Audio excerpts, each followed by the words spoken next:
ನಮಸ್ಕಾರ.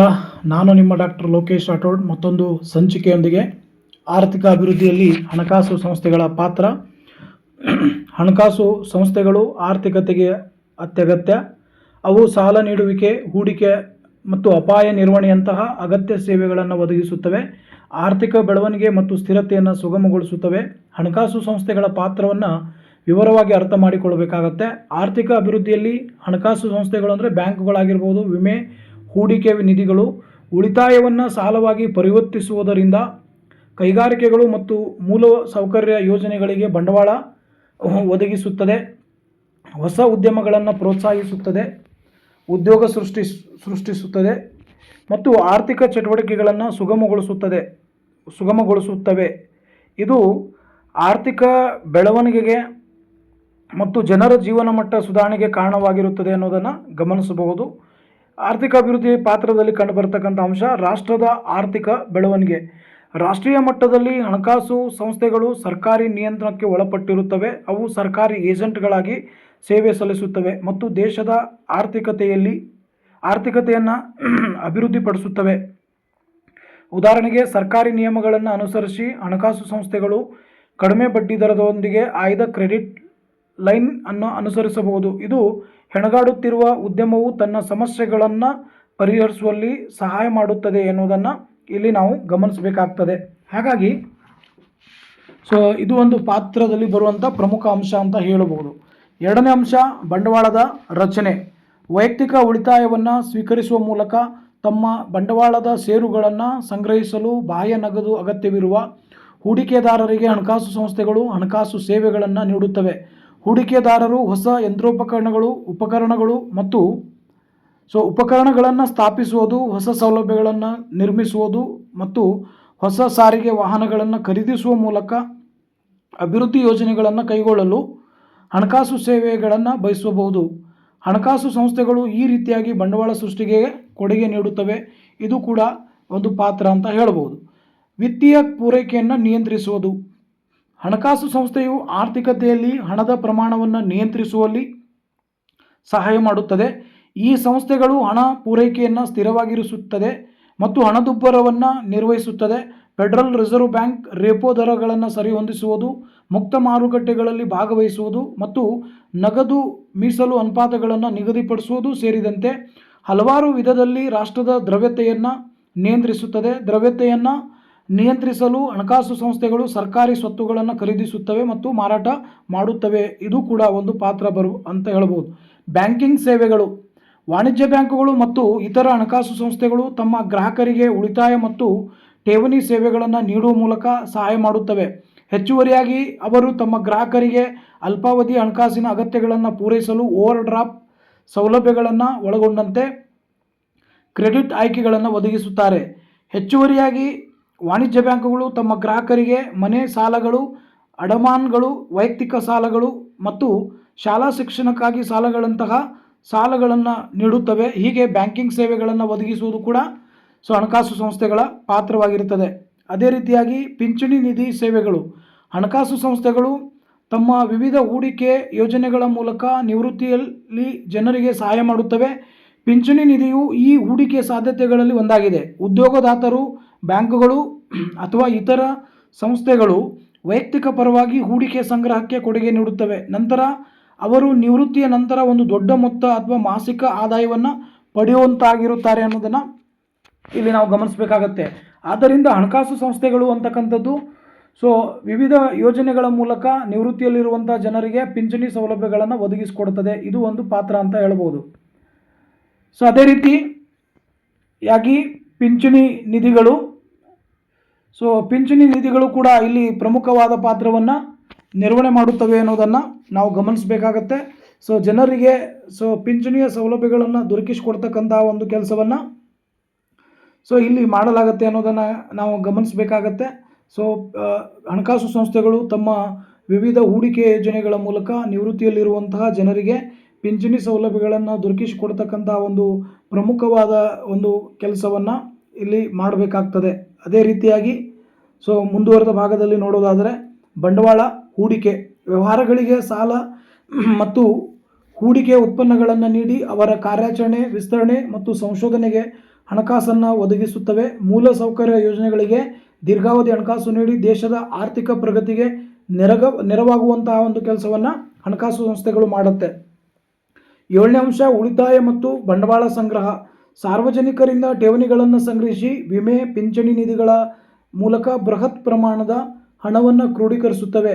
ಈ ನಿಧಿಗಳನ್ನು ಸಾಲದ ರೂಪದಲ್ಲಿ ಅಥವಾ ಷೇರುಗಳಂತಹ ಸೆಕ್ಯೂರಿಟಿಗಳಲ್ಲಿ ಹೂಡಿಕೆ ಮಾಡುತ್ತವೆ ಅನ್ನೋದನ್ನು ನಾವು ಗಮನಿಸಬೇಕಾಗತ್ತೆ. ಆದ್ದರಿಂದ ಆರ್ಥಿಕ ಅಭಿವೃದ್ಧಿಯಲ್ಲಿ ಹಣಕಾಸು ಸಂಸ್ಥೆಗಳು ಬಂಡವಾಳ ಹೂಡಿಕೆ ಮಾಡೋದಾಗಿರ್ಬೋದು, ಉಳಿತಾಯ ಮತ್ತು ಬಂಡವಾಳದ ಸಂಗ್ರಹ ಮಾಡುವಂತಹ ಒಂದು ಪಾತ್ರವನ್ನು ಮಾಡುತ್ತೆ ಅನ್ನೋದನ್ನು ಇಲ್ಲಿ ನಾವು ಗಮನಿಸಬೇಕಾಗತ್ತೆ. ಈ ಎರಡು ಅಂಶಗಳು ಕೂಡ ಇಲ್ಲಿ ಪ್ರಮುಖವಾದ ಪಾತ್ರವನ್ನು ಹೊಂದಿರುತ್ತವೆ. ಅದೇ ರೀತಿಯಾಗಿ ಉಳಿತಾಯದ ಕ್ರೋಢೀಕರಣ. ಜನರಲ್ಲಿರುವ ಸಣ್ಣ ಪುಟ್ಟ ಉಳಿತಾಯಗಳನ್ನು ಸಂಗ್ರಹಿಸಿ ಅವುಗಳನ್ನು ಉತ್ಪಾದನಾ ಚಟುವಟಿಕೆಗಳಿಗೆ ಲಭ್ಯವಾಗುವಂತೆ ಮಾಡುವುದು ಈ ಸಂಸ್ಥೆಗಳ ಮೊದಲ ಆದ್ಯತೆ.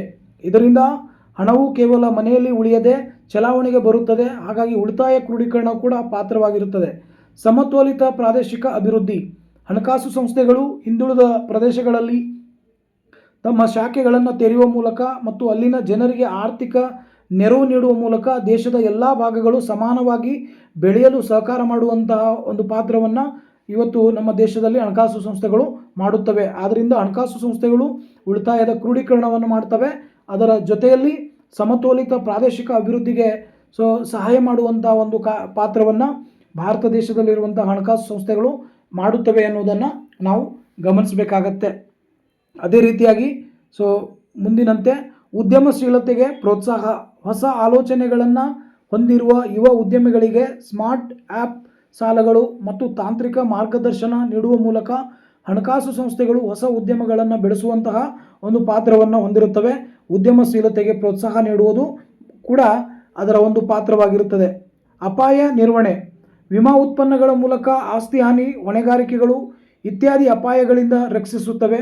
ಕರೆನ್ಸಿ ಏರಿಳಿತ ಮತ್ತು ಬಡ್ಡಿ ದರಗಳ ಬದಲಾವಣೆಗಳಂತಹ ಸಂದರ್ಭದಲ್ಲಿ ಹಣಕಾಸು ಅಪಾಯಗಳನ್ನು ತಗ್ಗಿಸಲಿಕ್ಕೆ ಕಂಪನಿಗಳಿಗೆ ಸಹಾಯ ಮಾಡುವಂಥ ಒಂದು ಕೆಲಸವನ್ನು ಇಲ್ಲಿ ಹಣಕಾಸು ಸಂಸ್ಥೆ ಮಾಡುತ್ತದೆ. ಅದೇ ರೀತಿಯಾಗಿ ಆರ್ಥಿಕ ಬೆಳವಣಿಗೆಯ ಉತ್ತೇಜನ. ಹಣಕಾಸು ಸಂಸ್ಥೆಗಳು ಒದಗಿಸುವ ನೆರವು ನಾವೀನ್ಯತೆಗಳನ್ನು ಹೆಚ್ಚಿಸುತ್ತದೆ ಮತ್ತು ಮಾರುಕಟ್ಟೆಯ ಪ್ರವೇಶಗಳನ್ನು ಸುಗಮಗೊಳಿಸುತ್ತದೆ. ಇವುಗಳ ಜೊತೆಗೆ ಹಣಕಾಸು ವ್ಯವಸ್ಥೆಯು ಆರ್ಥಿಕತೆಯಲ್ಲಿ ಒಟ್ಟಾರೆ ಆದಾಯ ಅಂದರೆ GDP ಹೆಚ್ಚಳಕ್ಕೆ ಕೊಡುಗೆ ನೀಡುವಂತಹ ಒಂದು ಪಾತ್ರವನ್ನು ಹೊಂದಿದೆ. ಅದೇ ರೀತಿಯಾಗಿ ಸಾಲ ಮತ್ತು ಹಣದ ಹರಿವಿನ ಸಮತೋಲನ. ಸಾಲದ ಹರಿವನ್ನು ಸಜ್ಜುಗೊಳಿಸುವುದರ ಮೂಲಕ ಮತ್ತು ವಿವಿಧ ವಲಯಗಳಿಗೆ ಹಣಕಾಸು ಒದಗಿಸುವುದರ ಮೂಲಕ ಆರ್ಥಿಕತೆಯನ್ನು ಸಮತೋಲನಗೊಳಿಸುತ್ತವೆ. ಹಣಕಾಸು ಸಂಸ್ಥೆಗಳು ಹಣವನ್ನು ಒಂದು ಕಡೆಯಿಂದ ಇನ್ನೊಂದು ಕಡೆಗೆ ಸಾಗಿಸುವ ಮೂಲಕ, ಉದ್ಯಮಗಳನ್ನು ಬೆಂಬಲಿಸುವ ಮೂಲಕ ಮತ್ತು ಆರ್ಥಿಕ ಚಟುವಟಿಕೆಗಳನ್ನು ನಿರ್ವಹಿಸುವ ಮೂಲಕ ಆರ್ಥಿಕ ಅಭಿವೃದ್ಧಿಯ ಪ್ರಮುಖ ಚಾಲಕ ಶಕ್ತಿಯಾಗಿ ಕಾರ್ಯನಿರ್ವಹಣೆ ಮಾಡುತ್ತೆ ಅನ್ನೋದನ್ನು ನಾವು ಇಲ್ಲಿ ಗಮನಿಸಬೇಕಾಗ್ತದೆ. ಹಾಗಾಗಿ ಭಾರತ ದೇಶದಲ್ಲಿರುವಂಥ ಹಣಕಾಸು ಸಂಸ್ಥೆಗಳ ಪಾತ್ರ ಇದಾಗಿದೆ. ಅದೇ ರೀತಿ ಮುಂದುವರೆದ ಭಾಗದಲ್ಲಿ ನೋಡೋದಾದರೆ ಸಾಲ ಮತ್ತು ಹಣದ ಹರಿವಿನ ಸಮತೋಲನ. ಸಾಲದ ಹರಿವನ್ನು ಸಜ್ಜುಗೊಳಿಸುವುದರ ಮೂಲಕ ವಿವಿಧ ವಲಯಗಳಿಗೆ ಹಣಕಾಸು ಒದಗಿಸುವುದರ ಮೂಲಕ ಆರ್ಥಿಕತೆಯನ್ನು ಸಮತೋಲನಗೊಳಿಸುತ್ತವೆ. ಹಣಕಾಸು ಸಂಸ್ಥೆಗಳು ಹಣವನ್ನು ಒಂದು ಕಡೆಯಿಂದ ಇನ್ನೊಂದು ಕಡೆಗೆ ಸಾಗಿಸುವ ಮೂಲಕ, ಉದ್ಯಮಗಳನ್ನು ಬೆಂಬಲಿಸುವ ಮೂಲಕ, ಆರ್ಥಿಕ ಚಟುವಟಿಕೆಗಳನ್ನು ನಿರ್ವಹಿಸುವ ಮೂಲಕ ಆರ್ಥಿಕ ಅಭಿವೃದ್ಧಿಯ ಪ್ರಮುಖ ಚಾಲಕ ಶಕ್ತಿಯಾಗಿ ಕಾರ್ಯನಿರ್ವಹಣೆ ಮಾಡುತ್ತದೆ. ಕೃಷಿ ಮತ್ತು ಗ್ರಾಮೀಣಾಭಿವೃದ್ಧಿ. ಭಾರತದಂತಹ ದೇಶದಲ್ಲಿ ಕೃಷಿ ಕ್ಷೇತ್ರಕ್ಕೆ ಹಣಕಾಸಿನ ನೆರವು ನೀಡುವುದು ಬಹಳ ಮುಖ್ಯ. ನಾಬಾರ್ಡ್ನಂತಹ ಸಂಸ್ಥೆಗಳು ಮತ್ತು ಪ್ರಾದೇಶಿಕ ಗ್ರಾಮೀಣ ಬ್ಯಾಂಕ್ಗಳು ರೈತರಿಗೆ ಕಡಿಮೆ ಬಡ್ಡಿ ದರದಲ್ಲಿ ಸಾಲ ನೀಡಿ ಕೃಷಿ ಆಧುನೀಕರಣಕ್ಕೆ ಒತ್ತು ನೀಡುವಂತಹ ಒಂದು ಪಾತ್ರವನ್ನು ಇದು ಮಾಡುತ್ತೆ ಅನ್ನೋದನ್ನು ಇಲ್ಲಿ ನಾವು ಗಮನಿಸಬೇಕಾಗತ್ತೆ. ಹೀಗೆ ಅನೇಕ ಪಾತ್ರಗಳನ್ನು ಭಾರತ ದೇಶದಲ್ಲಿರುವಂಥ ಹಣಕಾಸು ಸಂಸ್ಥೆಗಳು, ಭಾರತದ ಆರ್ಥಿಕ ಅಭಿವೃದ್ಧಿಯಲ್ಲಿ ಹಣಕಾಸು ಸಂಸ್ಥೆಗಳು ತನ್ನದೇ ಆದ ಪಾತ್ರವನ್ನು ಇಲ್ಲಿ ನಿರ್ವಹಣೆ ಮಾಡುತ್ತಾ ಇದೆ ಅನ್ನೋದನ್ನು ಇಲ್ಲಿ ನಾವು ಗಮನಿಸಬೇಕಾಗತ್ತೆ. ಅದೇ ರೀತಿಯಾಗಿ ಅದರ ಮುಂದುವರಿದ ಭಾಗದಲ್ಲಿ ನೋಡೋದಾದರೆ ವಾಣಿಜ್ಯ ಮತ್ತು ವ್ಯಾಪಾರ ಉತ್ತೇಜನ. ವ್ಯಾಪಾರಿಗಳಿಗೆ ಸಾಲ, ಕ್ರೆಡಿಟ್ ಸೌಲಭ್ಯ ನೀಡಿ ದೇಶೀಯ ಹಾಗೂ ವಿದೇಶಿಯ ವ್ಯಾಪಾರಗಳನ್ನು ಉತ್ತೇಜಿಸುವಂತಹ ಒಂದು ಕೆಲಸವನ್ನು ಇದು ಮಾಡುತ್ತೆ.